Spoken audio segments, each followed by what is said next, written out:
तकरीब में था तो दिया जैसी एक वेल इन्फॉर्म लड़की वहाँ मौजूद थी, तो वो मुझे आके कहती कि आप हसन निसार हैं। मैंने कहा बीवी मैं हसन निसार नहीं हूँ। चली गई। फिर वो 2 मिनट बाद आई, कहती नहीं आप हसन निसार हैं। मैंने कहा बीवी मैं हसन निसार नहीं हूँ। वो आधे घंटे बाद फिर आए, कहती सच बताए ना आप हसन निसार हैं ना। मैंने कहा हाँ मैं हसन निसार हूँ। कहती हाँ होने तो कह रहे सो तुसी नहीं है। तो मैं निसार आ हूँ। देखिए वो ना एक लंदन चले गए सरदार जी, बंता सिंह मेरा बड़ा प्यारा दोस्त है। कई सालों बाद आया तो उसने कहा यार मेरा एक दोस्त था तो मैं उसे मिल के आऊँ। वो गाँव गया, वहाँ जाके उसने ना कहा दही वाले से कि यार ऐसे कोई हरनाम सिंह रहता है। उसने कहा मैंने तो नहीं पता, लेकिन मुखिया को पूछ लेंगे। वो मुखिया के पास चले गए, उनके जी ऐसे कोई हरनाम सिंह रहता है। उन्होंने कहा गाँव वालों को इकट्ठा कर लिया कि हरनाम सिंह का नाम नहीं रहता। उन्होंने कहा अच्छा चले, हो सकता है गलती होगी। वो चल पड़ा। जब आगे गया तो पीछे देखा घोड़े पे बहुत सारे लोग दौड़ते हुए आ रहे हैं, तो रुक गया। तो चौधरी सबसे आगे था, पीछे पूरे गाँव वाले। कहते यार इतने नहीं गा कि ਉਹਦਾ नाम प्रणाम सिंह होए तो तू समझ रहे हरनाम सिंह है। ਉਹਨੇ सोच के कहा नहीं ਉਹਦਾ नाम हरनाम सिंह ਸੀ। कहता बस यही दसना सी कि प्रणाम सिंह भी इतने कोई नहीं रहता। तो ना मैं हरनाम सिंह ना मैं प्रणाम सिंह, ठीक है। तो मैं इशारा ना हूँ, बल्कि आपने मुझे अगर बता दिया तो कल से मैं अपने टैग लगाऊंगा कि आई इशारा, ताकि लोगों को पता चले मैं हसन निसार नहीं। क्योंकि हसन निसार बनने के लिए जो तवील रियाजत चाहिए, हसन निसार बनने के लिए जो तवील मुशक्कत चाहिए, हसन निसार बनने के लिए जो कर्ब की भट्टी में पिघलने के लिए काम होता है वो चाहिए, वो मेरे जैसे लोगों के पास नहीं है। हम फास्ट फूड दौर के लोग हैं। हसन निसार जो है वो एक तवील सदियों की रियाजत के बाद एक हसन निसार पैदा होता है, और इशार आना तो इट पुटो से निकल आता है। तो इसलिए आपने हसन निसार कह के मुझे मेरा कद तो बढ़ाया है या नहीं बढ़ाया, हसन निसार साहब का कद जरूर गिराया है आपने। मैं बात कर अब आऊंगा मैं अपने असल टॉपिक की तरफ। आर्टिकल और फीचर राइटिंग दिया ने एक तरफ मुझे छेड़ा और दूसरी तरफ उन्होंने ओरिया साहब को भी छेड़ दिया मजहब की बात करके।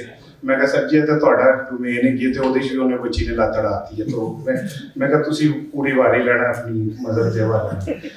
तो देखें हमारी कौम का अलमिया क्या है। हम एक एहसास कमतरी के मारे हुए लोग हैं। हम एक मुनाफिक, एक झूठे, एक मक्कार सोसाइटी के हिस्सेदार हैं।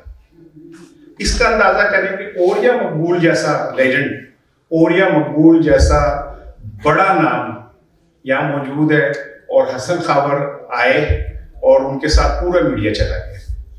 इससे आप इस मीडिया की एहसास कमतरी का अंदाजा करें। आप इस सोसाइटी की आप गुनत का अंदाजा करें कि वो कैसी है, जिसमें दानिश्वर जो है वो एक कोने पे बैठा होता है और एक अच्छा मार्केटिंग मैनेजर जो है वो बीच में बैठ के और क्राउड को लेके और आगे चला जाता है और आगे चला जाता है। मुझे तो ये डर था जितनी तेजी से वो माइक छीन रहे थे ना, कोई आके मैनू ना कहते जरा उठने कुर्सी साड़ी जरा तुसी इत्थे बैठ जाओ, ठीक है। मैं परेशान हो गया था कि यार ऐसा ना हो।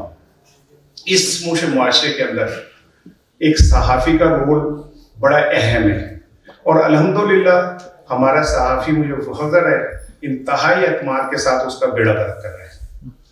और वो क्यों बेड़ा गर्क कर रहा है, उसकी वजह सिर्फ ये है कि जिस मुआशरे के अंदर आलिम मजहब बेचे, जज इंसाफ बेचे, मुहाफिज ज़मीन बेच दे, वकील कानून बेच दे, उस्ताद तालीम बेच दे, उसमें हम कहते हैं कि सहाफ़ी मोहम्मद बिन कासिम बन के अलम पकड़ के सच्चाई का खड़ा रहे, ਉਹਦੇ ਵੀ ਉਹ मर जाए, ਉਹਨੂੰ बोरी च पा के कोई ले जाए, गाल लाने दे को गोली मार जाए, उसे नामालूम मुकदमे में अंदर कर दिया जाए, उसको जनाब अली नामालूम लोग जो हैं वो आके तशद्दुद करके सड़क पे फेंक जाए और उसके बीवी बच्चे भूखे मर जाए, लेकिन उसके घर के बाहर मोहम्मद बिन कासिम जरूर लिखा होना चाहिए।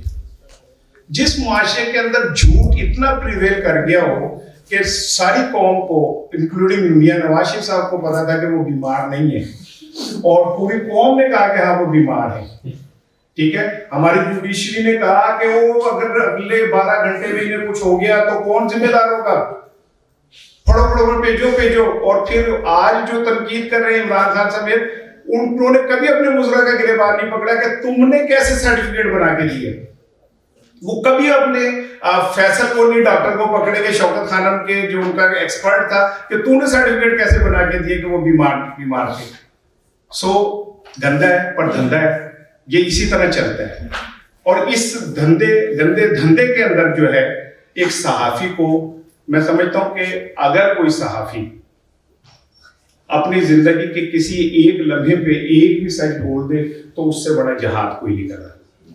और अगर आज सोसाइटी में अच्छे बुरे की थोड़ी तमीज है, करप्ट नॉन करप्ट की थोड़ी तमीज है, चोर फलाड़िए की थोड़ी तमीज है, तो ये कोई ऊपर से अल्लाह ताला ने कुछ चिप नहीं फेंकी थी, ये इन्हीं लोगों ने क्रिएट किया ये फर्क। ये यही लोग हैं जिन्होंने दामे दरमे सुखने जैसे भी हुआ उन्होंने इस बात को आगे बढ़ाया। इसमें उन्हें बहुत तकलीफें भी झेली हैं। यकीन करें, मैं एक पिछले 32-33 साल से जर्नलिज्म में हूँ, दिया आपकी उम्र से ज्यादा, तो लेकिन टुटे हूँ मेरा कि आपको आज तक नहीं पता।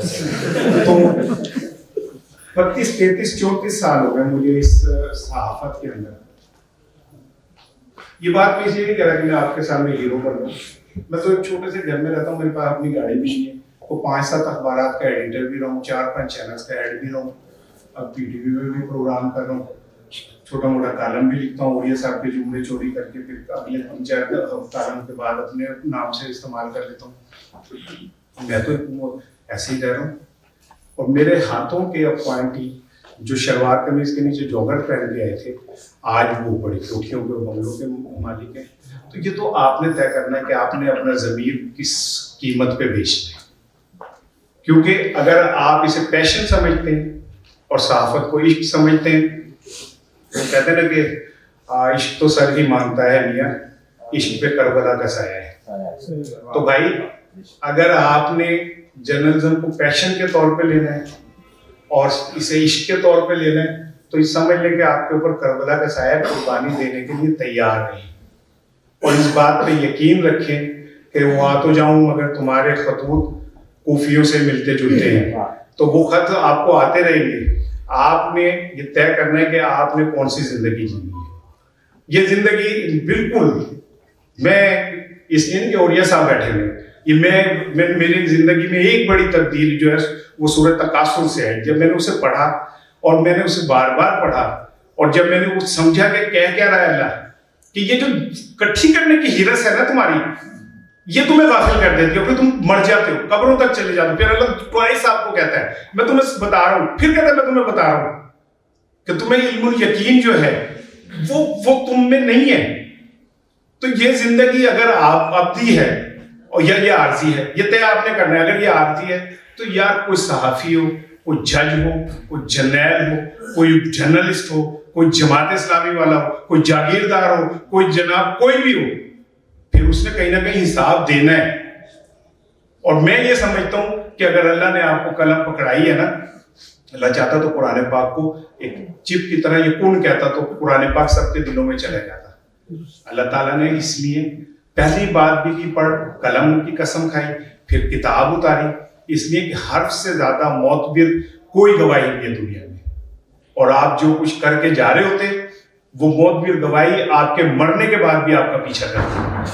सो कोई आर्टिकल लिखता हो, फीचर राइटिंग करता हो, या वो कुछ भी लिखता हो, अच्छा राइटर बनने के लिए, अच्छा फीचर राइटर बनने के लिए, अच्छा कालम निगार बनने के लिए आपका अच्छा इंसान होना बहुत जरूरी है। अगर आप अच्छे इंसान नहीं हैं तो आप बहुत अच्छे क्राफ्ट्समैन तो हो सकते हैं, बहुत अच्छा आप कालम क्राफ्ट कर सकते हैं, आप लफ्जों की जगलरी कर सकते हैं, लेकिन उसमें रूह नहीं डाल सकते। क्या रूह आप तब डालेंगे जब आपके अंदर जमीर की शमा रोशन होगी। अगर माफ कीजिएगा, थोड़ा मैं जज्बाती हो गया तो मैं पानी ले लूं, मैं अगर आपकी इजाजत दें। आप लोग बोर तो नहीं हो रहे मेरी बातों से? नहीं, अगर हो भी रहे होंगे तो मैं बारी पूरी लूंगा, बात अपनी पूरी करूंगा, क्योंकि मुझे ये स्टेज बहुत कम मिलता है। हसन निसार साहब को बुला लेते ना। तो बात ये कि पाकिस्तान का जो एक बड़ा अलमिया है, वो अलमिया ये है कि हमने छोटे छोटे कद के बोनों को, फ्राडियों को, धोखाबाजों को, रहजनों को, डाकुओं को, लुटेरों को हमने सहाफियों ने हीरो बना के, उन्हें मोहम्मद बिन कासिम बना के, उन्हें हमने मसीहा बना के पेश किया, और उसमें से हमने अपनी बोटी के लिए कौम का बकरा ज़िबा करवा दिया। और उसके बाद जब कौम का बकरा ज़िबा हो गया तो हम सबसे पहले लोग थे जो स्यापा कर रहे थे। हम वो लोग हैं जो इंटेलेक्चुअली वो तवाइफे हैं। आई एम सॉरी, यहाँ पे बच्चियां बेटियां भी बैठी हुई हैं, लेकिन अब तो हमारे हर ड्रामे में भी एक तवाइफ होती है और हर घर में चल रहा होता है। तो हम वो तवाइफे हैं जिसने हमेशा ताकतवर के कोठे पे डांस किया, जिसने पैसों की खनक के ऊपर रक्स किया। ऐसे में अगर कुछ सच बोलने वाले, कोई थोड़ा सा सच बोलने वाले लोग मौजूद हैं तो खुदारा उन्हें पहचाने, सेलिब्रिटी और हीरो के फर्क को समझे। बहुत ज्यादा नजर आने वाले और बहुत कम नजर आने वालों में फर्क समझे। मैंने जहां तक सीखा है, और ये साहब के फोटो को भी अभी हाथ लगाया तो थोड़ा इल्म ट्रांसफर हुआ है कि जो आप में इल्म बढ़ता है आपके लफ्ज कम हो जाते हैं, आप तन्हाई का शिकार होते जाते हैं। और आज का दानिश्वर और आज का बहुत बड़ा दानिश्वर वो है जो बहुत बड़ी गाली दे, जो किसी की इज्जत को इज्जत ना समझे, जिसके मुंह से आग निकलती हो। क्योंकि हमारे यहाँ हीरो सबसे ज्यादा मकबूल सुल्तान रही था, जो अपनी माँ को भी ऐसे बुलाता था जैसे किसी दुश्मन को बुलाती, ओए माँ, ठीक है ना। तो ये मुआशरा ही ऐसा है, बड़कबाज मुआशरा है। इसमें सॉफ्ट बात करने वाले, सच्ची बात करने वाले, अच्छी बात करने वाले 34 साल ला लेंगे तो कोई पहचान देंगे उन्हें।